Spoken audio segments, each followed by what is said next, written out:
Hello students, my name is Geetanjali Andheria. Welcome to step up academy. और जो हम उपभोक्ता की तरफ इतना सारा सुनकर आए थे, आपको लगा होगा क्या मैम आपने टूथपेस्ट में नमक पूछ लिया, आपने ब्रांडेड कपड़ों के बारे में पूछ लिया, हमको भी गुस्सा कर दिया कि हम लगातार अंधाधुंध दौड़ते जा रहे हैं। जी हाँ, बात हो रही है उपभोक्तावाद की संस्कृति की, जो कि कक्षा 9वीं के पार्ट 3 में है। और मैंने आपसे कहा था कि पाठ समझ लिया है, पर पाठ पूर्ण तभी होगा जब हम पढ़ेंगे पाठ के प्रश्न अभ्यास। तो आज वही पढ़ने वाले हैं, कक्षा 9वीं हिंदी क्षितिज का उपभोक्तावाद की संस्कृति पार्ट 3 प्रश्न अभ्यास।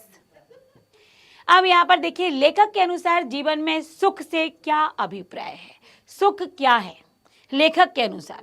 तो आज तो हम अंधी दौड़ में दौड़ रहे हैं, जो हमें आज के समय के जो हम वस्तुओं का उपयोग कर रहे हैं, आज लोगों ने उसे क्या मान लिया है?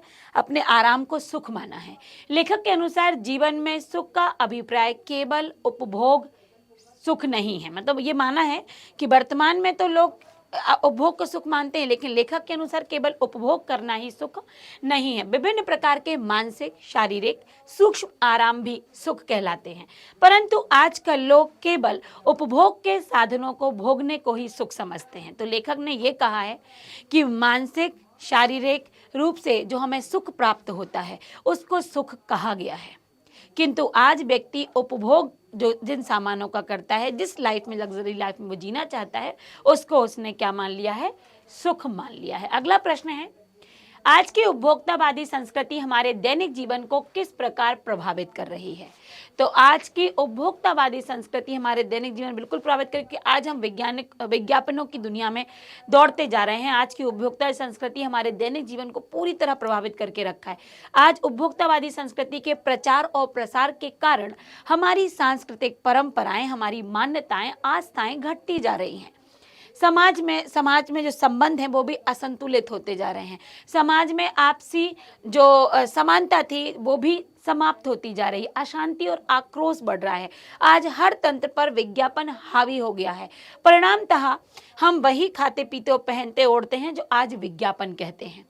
उपभोक्तावादी संस्कृति के कारण हम धीरे धीरे उपभोगों के दास बनते जा रहे हैं।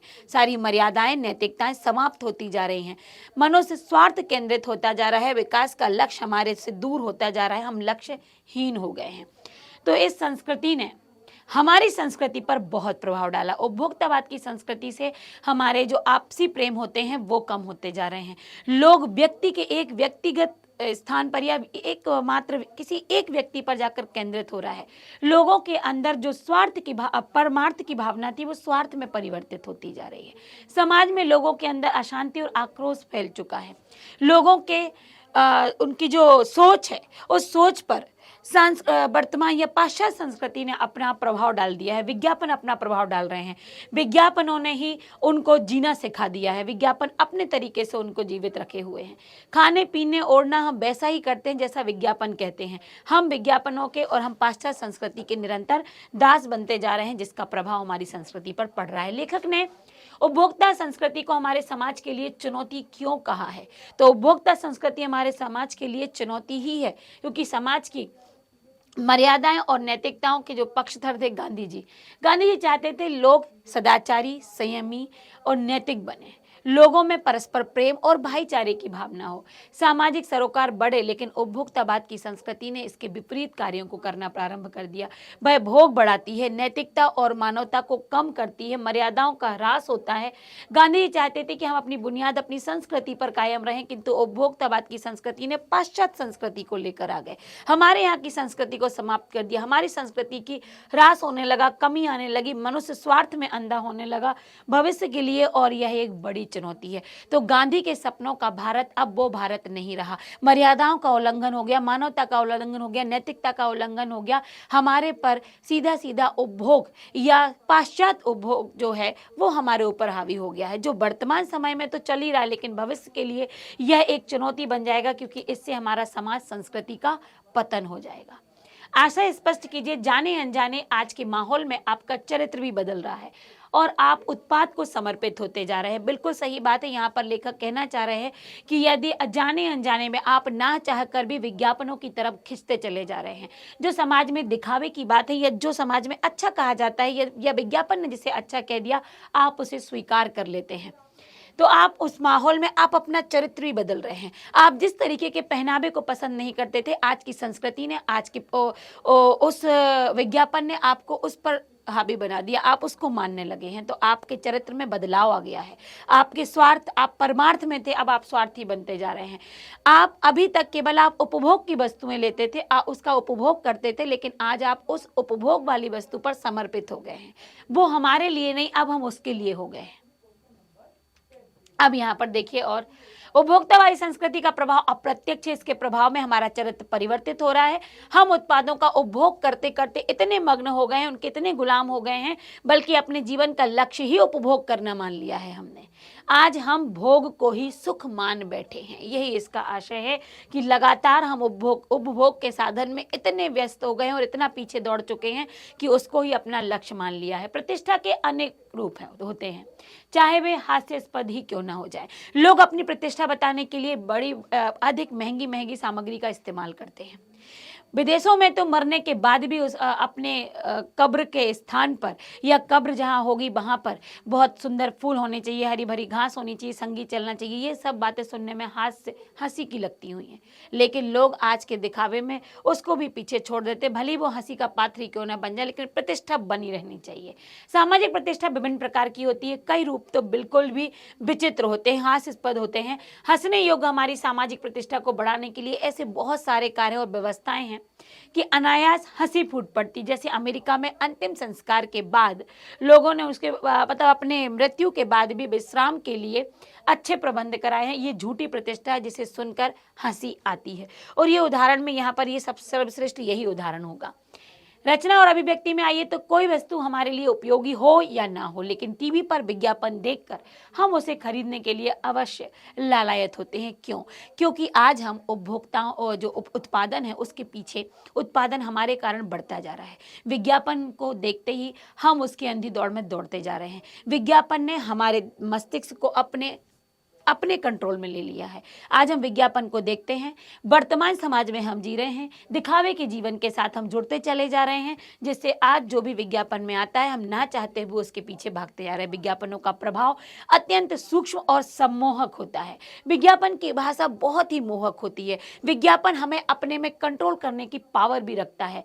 अत्यंत अपनी चिकनी चुपड़ी बातों से लोगों को फंसाने का उसका मतलब एक लक्ष्य होता है। कई ध्वनि और दृश्यों के माध्यम से वो लोगों को प्रभावित करता है। अधिकतर विज्ञापन हमारे अंदर भ्रम पैदा करते हैं। उस वस्तु के प्रति हमें इतना आकर्षित कर देते हैं कि हम उसकी तरफ ही आकर्षित हो जाते हैं।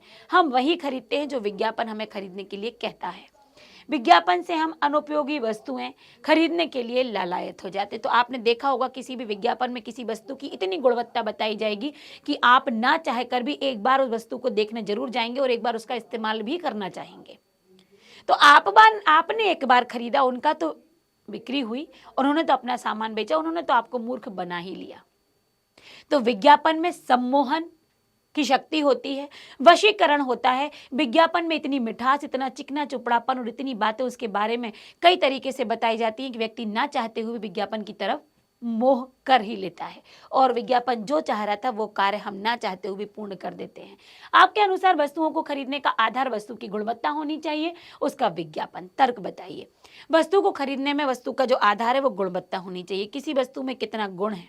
यदि हमने कपड़े लिए तो कपड़े कितने आरामदायक हैं, क्या इसमें कोई नुकसान नहीं होगा। यदि हम इतना महंगा खरीदते हैं तो क्या उसकी ज़रूरत है। यदि हमने कोई नई मार्केट में आया हुआ कुछ नई खाद्य वस्तु देखी तो क्या हमारे लिए उपयोगी है, क्या हमारे स्वास्थ्य के लिए सही है, क्या इसमें सही वस्तुओं का इस्तेमाल किया गया है। ये इन सारी बात अर्थात गुणवत्ता ही पहली पहचान होनी चाहिए। निश्चित रूप से वस्तुओं को खरीदने का आधार उनकी गुणवत्ता होनी चाहिए। क्योंकि अधिकतर विज्ञापन हमारे मन में वस्तुओं के प्रति भ्रामक आकर्षण पैदा करते हैं। अधिकतर विज्ञापन आकर्षक दृश्य दिखाकर भी वस्तुओं को गुणवान बता देते हैं, जबकि वस्तुएं गुणहीन होती हैं। विज्ञापनों के माध्यम से किसी भी वस्तु के गुण दोष की सच्चाई नहीं जान पाते। तो हमें जब भी वस्तु लेना है, विज्ञापनों को ना देखकर हमें वस्तु की गुणवत्ता पर जाना चाहिए। पाठ के आधार पर आज के उपभोक्तावादी युग में पनप रही दिखावे की संस्कृति पर विचार व्यक्त कीजिए। बताइए तो आप।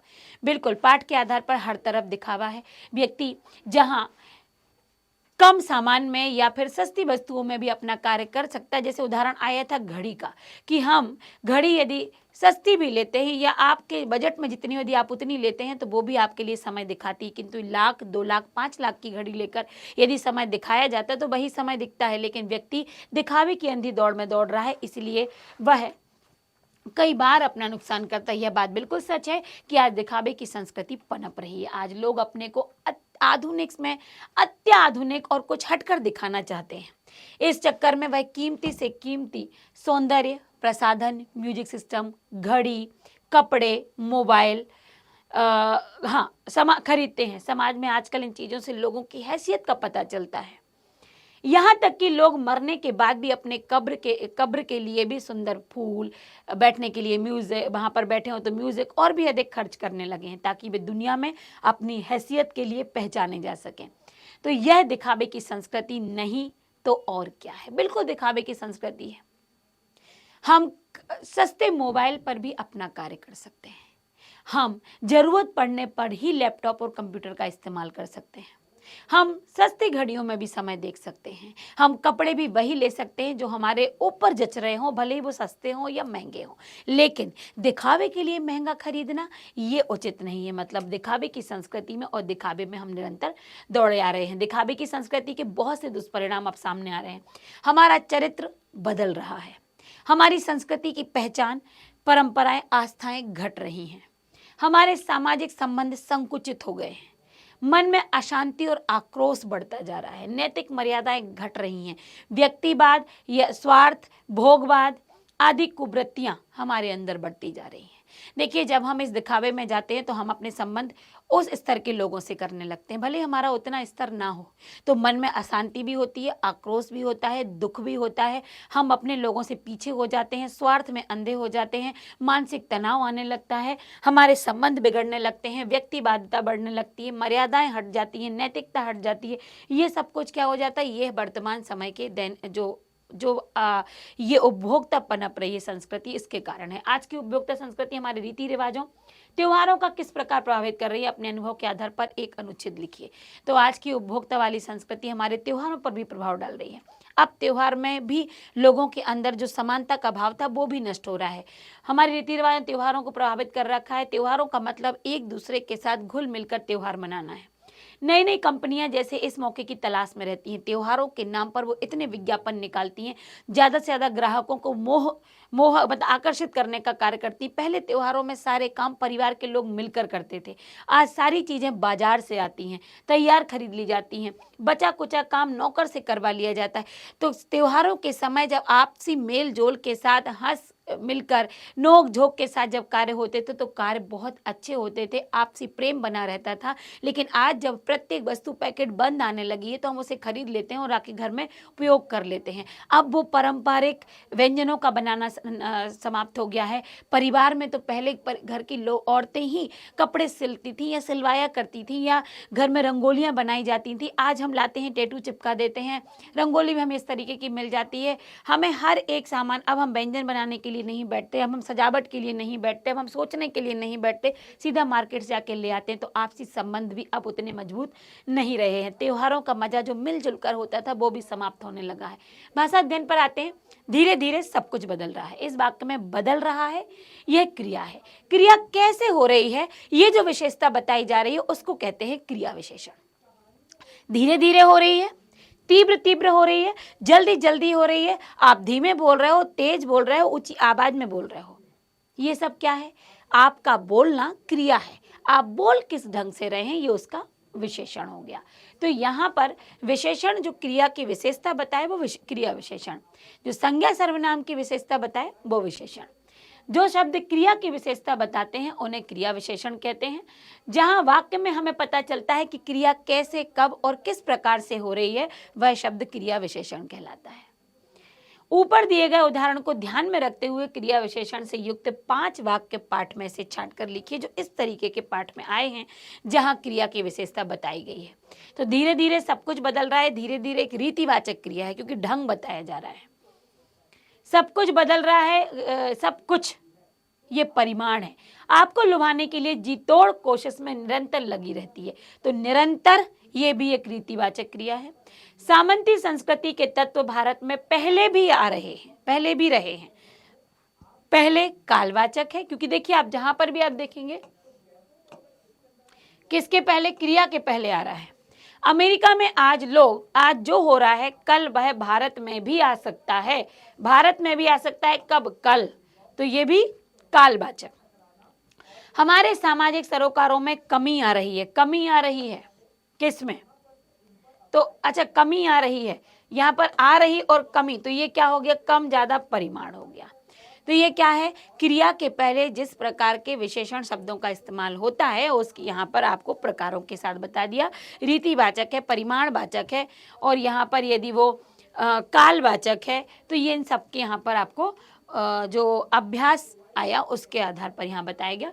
फिर आगे धीरे धीरे सब कुछ उसी से संबंधित अगला प्रश्न है खा नंबर का।